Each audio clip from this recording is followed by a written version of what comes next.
사랑하는 성도 여러분, 평안하셨습니까? 12월 15일 금요일입니다. 함께 찬송가 213장 나의 생명 드리니 찬양하겠습니다.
아멘.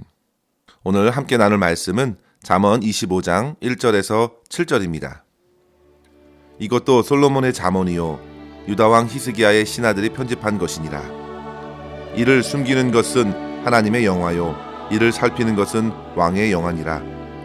하늘의 높음과 땅의 깊음 같이 왕의 마음은 헤아릴 수 없느니라. 은에서 찌꺼기를 제하라. 그리하면 장색에 쓸만한 그릇이 나올 것이요 왕 앞에서 악한 자를 제하라. 그리하면 그의 왕위가 의로 말미암아 견고히 서리라. 왕 앞에서 스스로 높은 채 하지 말며 대인들의 자리에 서지 말라. 이는 사람이 내게 이리로 올라오라고 말하는 것이 내 눈에 보이는 귀인 앞에서 저리로 내려가라고 말하는 것보다 나음이니라. 아멘. 오늘 말씀은 솔로몬의 잠언들 가운데 히스기야 왕의 신하들이 편집한 잠언이라고 소개하며 시작합니다. 히스기야 왕은 유다의 12번째 왕으로서 북이스라엘이 멸망한 후 기원전 720년부터 692년까지 유다를 다스렸습니다. 성도 여러분, 잠시 생각해 보십시오. 북이스라엘이 멸망했습니다. 그들은 서로 약 200년간 갈라졌지만 그래도 북이스라엘은 10개의 지파로 이루어진 형제 국가입니다. 그들이 아수르에 의해 처참히 짓밟혔고 그것을 보면서 유다 사람들도 큰 상실감과 패배감에서 자유롭지 않았을 것입니다. 전쟁 이후에 수많은 난민들도 유다로 내려왔을 것입니다. 그렇게 형제의 고통을 보면서 히스기야는 이를 반면교사로 삼고 보다 적극적으로 신앙개혁을 펼치며 나라를 다스렸고 결국 그는 후대의 믿음이 좋은 선한 왕으로 평가받게 되었습니다. 오늘 말씀은 그렇게 히스기야 시대에 북이스라엘의 멸망 이후 민족의 신앙개혁 운동을 벌이는 상황 하에서 히스기야 신하들이 솔로몬 잠언을 편집하면서 붙들었던 말씀이라 할 수 있겠습니다. 우리는 본문에서 세 가지 측면에서 주신 지혜를 얻게 됩니다. 먼저는 하나님에 대하여, 그리고 왕에 대하여, 그리고 마지막에는 신하들과 백성들에 대한 지혜입니다. 이 시간 하나씩 살펴보면서 말씀의 교훈을 함께 붙들기를 원합니다. 첫째로 성도 여러분, 하나님에 대하여 우리가 알고 처신해야 할 것은 바로 이를 감추시는 하나님 앞에 경외해야 한다는 사실입니다. 본문 2절에 보시면요. 이를 숨기는 것은 하나님의 영화요, 이를 살피는 것은 왕의 영안이라 했습니다. 이 말씀에 분명히 왕과 하나님과의 차이를 보여주고 있습니다. 왕이 결코 하나님의 영역에 있을 수 없는 것이죠. 하나님을 하나님으로 인정해야 하는 왕과 백성들의 극명한 한계와 처지를 분명히 알아야 합니다. 하나님이 숨기시면 도저히 알 수 없습니다. 이를 숨기는 것은 하나님의 영화이다 라고 말한 것은 하나님의 영역이 있다는 사실로 인해서 하나님을 영광스럽게 인정해야 한다는 말입니다.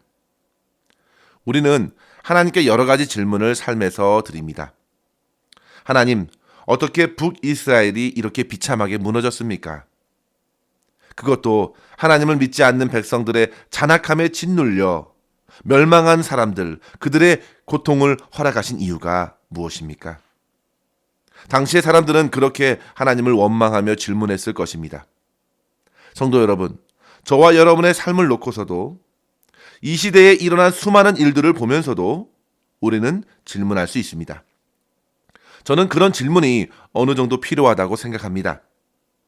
그러나 성도 여러분, 하나님을 판단하여 하나님께 원망하거나 불평하는 것은 매우 주의하여야 합니다. 하나님의 뜻을 다 알지 못하고서 내리는 판단은 언제든 위험하고 망하는 길로 치달을 수 있기 때문입니다. 성도 여러분, 하나님께서 심지어 하나님의 생각과 뜻과 모든 능력을 다 보여주신다고 해도 우리의 지혜로서는 다 이해할 수 없습니다. 우리에게 그런 능력에 제한이 있다는 말입니다. 마치 우리가 보는 빛의 영역이 과시광선에서 벗어날 수 없는 것처럼 말입니다.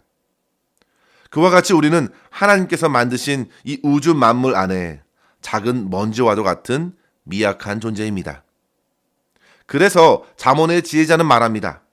하나님과 하나님의 일이 오묘하게 숨겨져 있다. 그것이 바로 하나님을 경외하고 하나님 앞에 겸손하게 온전히 굴복해야 하는 이유가 된다는 것입니다. 성도 여러분, 그럼 숨겨져 있는 것이 무엇일까요? 그것은 보여지는 것 외에, 인식하는 것 외에 모든 것입니다. 성도 여러분, 하나님의 영역이 상상할 수 없을 만큼 크다는 것을 정직하게 인정하시고 더욱 하나님을 경외하며 끝까지 하나님을 믿고 의지할 수 있는 저와 여러분 될 수 있기를 주의 이름으로 간절히 축원합니다. 둘째로 성도 여러분, 왕에 대하여 주신 지혜는 곧 왕은 하나님께서 감추신 것은 알 수 없지만 하나님께서 나타내신 것을 가지고 살피고 또 살펴야 한다는 것입니다. 2절 말씀에 보시면 이를 살피는 것은 왕의 영안이라 했습니다. 성도 여러분, 왕이 가지고 있는 그 책임과 무거운 권한을 한번 생각해 보십시오. 왕이 쉽게 나라의 중대사를 결정한다면 그로 인해서 나라와 백성들이 처하게 될 어려움이 얼마나 많겠습니까? 그만큼 중요한 위치에서 다스리는 이들의 결정과 판단은 매우 신중해야 합니다. 히스기야 왕은 그렇게 나라를 다스려야 했습니다. 신하들이 정리한 잠언의 말씀을 그가 잘 듣고 그에게 주어진 권한과 책임을 모두 하나님께서 부여하신 것으로 알고 하나님의 뜻을 잘 살피고 살펴 하나님이 기뻐하시는 왕위를 수행해야 했습니다. 이것이 바로 왕의 영광입니다. 성도 여러분, 그런데 베드로전서 2장 9절에 보시면요. 오직 너희는 택하신 족속이요 왕 같은 제사장들이요 거룩한 나라요 그의 소유된 백성이라 했습니다. 우리는 모두 왕적인 사명을 각각 가지고 있습니다. 이것은 아담에게 주신 문화 명령에도 있습니다. 생육하고 번성하여 땅에 충만하라. 땅을 정복하라. 땅을 다스리라 했습니다. 우리는 각자 내 마음을 다스리고 내 생각을 다스려야 합니다. 내 삶을 다스리고 내게 속한 가정을 다스리며 맡겨진 세상의 일의 영역을 다스리는 삶을 살아내면서 왕적 사명을 수행하고 있는 것입니다. 그런데 오늘 본문에 의하면 그 왕이 왕으로서 영광스러운 것은 바로 그 직을 수행하면서 하나님의 뜻을 밝히 살피는 것이라 한 것입니다. 하나님께서 맡겨주신 모든 삶의 영역에서 분명 하나님의 이유와 목적이 있다는 사실을 깨닫고 그렇게 살아가는 것이 오늘 우리에게 주어진 사명입니다. 성도 여러분, 우리는 결코 핑계할 수 없겠습니다. 하나님께서 결코 모두 다 감추시지 않으셨습니다. 이미 하나님께서 저와 여러분에게 보여주신 것들이 참 많습니다. 그것을 가지고 부단히 살피십시오. 이 말씀을 푸는 가장 핵심적인 열쇠를 가지고 있는 말씀이 있습니다. 신명기 29장 29절의 말씀입니다. 신명기 29장 29절에 보시면 감추어진 일은 우리 하나님 여호와께 속하였거니와 나타난 일은 영원히 우리와 우리 자손에게 속하였나니 이는 우리에게 이 율법의 모든 말씀을 행하게 하려 하심이라 했습니다. 여기서 감추어진 일은 하나님 여호와께 속하였다 했습니다. 그것으로 하나님을 인정하고 하나님을 경외하는 것이 필요한 것이죠. 이 말씀을 보다 깊이 묵상하면 우리는 감추어진 일이 무엇인가 생각할 수 있겠습니다. 그것은 오늘 본문에서 쓰고 있는 다른 말로 표현할 수 있는데요. 바로 아직 나타나지 않는 일입니다. 그것은 곧 미래의 일입니다. 성도 여러분, 우리는 오늘 현실을 살아갑니다. 아직 일어나지 않는 미래의 영역은 우리의 손에 있지 않습니다. 그 미래는 하나님께서 지고 계십니다. 하나님의 영역입니다. 그 미래를 하나님께서 어떻게 펼쳐 가실지 우리는 잘 모릅니다. 그래서 더더욱 하나님께 간구하고 의지하는 이유가 있겠습니다. 그런데 성도 여러분, 그렇다면 완전히 미래가 우리에게 닫혀 있을까요? 그것은 또한 아닙니다. 바로 신명기 말씀에는 두 가지로 우리에게 미래를 조망할 수 있는 창구가 있다는 것을 보여주는 것입니다. 하나는 역사입니다. 이미 우리에게 나타난 일들입니다. 그리고 둘째는 하나님의 말씀입니다. 신명기 29장 29절 하반절에 보시면 나타난 일은 영원히 우리와 우리 자손에게 속하였나니 이는 우리에게 이 율법의 모든 말씀을 행하게 하려 하심이라 했습니다. 성도들은 이미 일어난 것, 과거의 역사들을 잘 살펴야 합니다. 그것은 이미 우리에게 속하였습니다. 과거의 그 일은 이미 나에게 허락된 것입니다. 그러면 그것이 무엇 때문에 그렇게 벌어졌는지 시행착오를 반복하지 않도록 바르게 되돌아보며 오늘을 살고 미래를 열어가는 것이죠. 그렇다면 성도 여러분, 그 이루어진 역사를 어떻게 잘 살필 수 있겠습니까? 바로 하나님의 말씀입니다. 주의 지혜의 말씀, 약속의 말씀으로 살펴야 합니다. 마치 하나님의 말씀은 이미 펼쳐진 과거와 오늘이라는 현재, 그리고 가려져 있는 미래를 잇는 끊어지지 않는 줄과 같습니다. 하나님께서는 그 말씀을 히스기야 왕에게도 주셨고 신하들에게도 그리고 바로 저와 여러분에게도 허락해 주셨습니다. 성도 여러분, 그 말씀을 통해 이미 일어난 것을 한번 비춰보십시오. 가만히 그 말씀의 렌즈로 우리의 삶과 세상을 보면 그동안 보이지 않았던 것이 보이기 시작합니다. 그 말씀의 창으로 오늘을 바라보십시오. 우리의 형편을 보시고 그 가운데 역사하시는 하나님의 손길을 보는 것입니다. 오늘 저와 여러분의 왕적인 사명을 이루려 할 때 말씀으로 이미 나타난 일을 보는 것은 참으로 영광스러운 하루를 여는 열쇠입니다.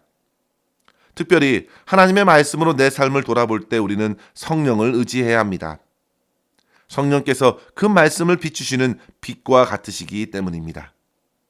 그렇게 하나님의 일들을 살필 때에 왕은 더더욱 넓고 깊은 안목을 갖게 되며 맡겨진 사명을 잘 감당할 수 있는 것입니다.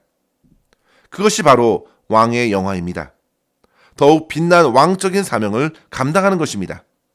사랑하는 성도 여러분, 저와 여러분의 삶의 영역에서 하나님께서 기뻐하시는 뜻을 잘 살피고 구하며 인생의 참된 의미를 깨닫고 영광스러운 주의 성도로 살아갈 수 있기를 주의 이름으로 간절히 축원합니다. 끝으로 성도 여러분, 신하들에게 주신 메시지는 두 가지가 됩니다. 하나님과 왕을 향한 절대적인 충성과 겸손입니다. 오늘 말씀 4절에 보시면요, 은에서 찌꺼기를 제하라, 그리하면 쓸만한 그릇이 나올 것이다 했습니다. 순전한 마음 혹은 충성된 믿음을 말합니다. 마치 오늘 읽지 않았지만 잠언 25장 13절에 언급한 충성된 사자와 같습니다. 쓸만한 그릇처럼 왕이 쓰고 하나님께서 사용하시는 사람들로 구비되도록 주신 말씀입니다.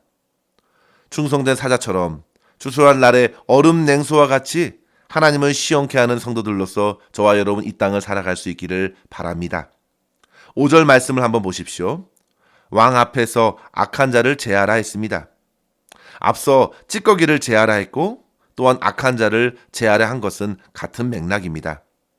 그래야 왕위가 의로 견고하게 선다는 것이죠. 왕위에 또 다른 왕이 있을 수 없겠습니다. 교만은 패망의 선봉입니다. 왕을 따르지 않고 거역하는 자는 자기가 왕이 되려고 하는 것입니다. 불순하고 패역하며 결국 스스로 망하는 길을 걷는 것입니다. 그래서 6절과 7절에 스스로 높은 채 하지 말고 겸손하라고 하는 메시지를 주신 것입니다.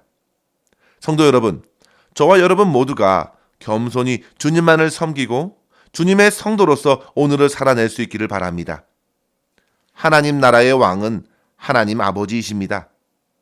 주님께 충성스러운 믿음으로 살아갈 때 내 삶에 주님의 선하고 아름다운 통치가 일어나고 그 나라의 충만한 평강을 맛보게 될 줄 믿습니다. 북이스라엘의 멸망, 온 세상의 흥망성쇠를 바라보면서 우리는 더욱 주의 말씀을 붙들고 겸손히 자기 영혼을 살펴 악에서 떠나고 주님께 더욱 충성스러운 믿음과 겸손으로 주님 앞에 깨어 있어야겠습니다. 그리고 맡겨진 모든 왕적 사명을 주님의 말씀에 순종하면서 넉넉히 감당하고 하나님께 영광 돌릴 수 있는 저와 여러분의 삶 될 수 있기를 주의 이름으로 간절히 축원합니다. 기도하겠습니다. 하나님 아버지 감사합니다. 오늘도 주의 말씀으로 우리의 영혼을 깨워주시고 주님을 온전히 의지하며 하루를 시작하게 하시니 감사합니다. 아버지 하나님, 감추어진 주님의 일 앞에 겸허히 자기 자신을 돌아볼 수 있도록 인도하여 주시옵소서. 이미 이루어진 일 앞에서 주의 말씀을 붙들고 곰곰이 생각하게 하여 주시고 회개하며 되돌아보며 더욱 주님만 의지하고 주의 말씀에 순종하는 삶 살아내게 하여 주시옵소서. 주님께서 우리에게 허락하신 왕적인 사명을 결코 잊지 말게 하여 주시고 겸손하고 충성스럽게 허락하신 영혼들을 돌보고 복음을 전하며 모든 일에 주님의 뜻과 영광을 구하는 성도의 삶을 힘있게 살아낼 수 있도록 인도하여 주시옵소서. 오늘도 우리의 모든 삶을 주님의 손에 의탁하옵고 감사드리며 우리 구주 예수님의 이름으로 간절히 기도하옵나이다. 아멘. 사랑하는 성도 여러분, 오늘도 주님과 함께 승리하시길 바랍니다. 감사합니다.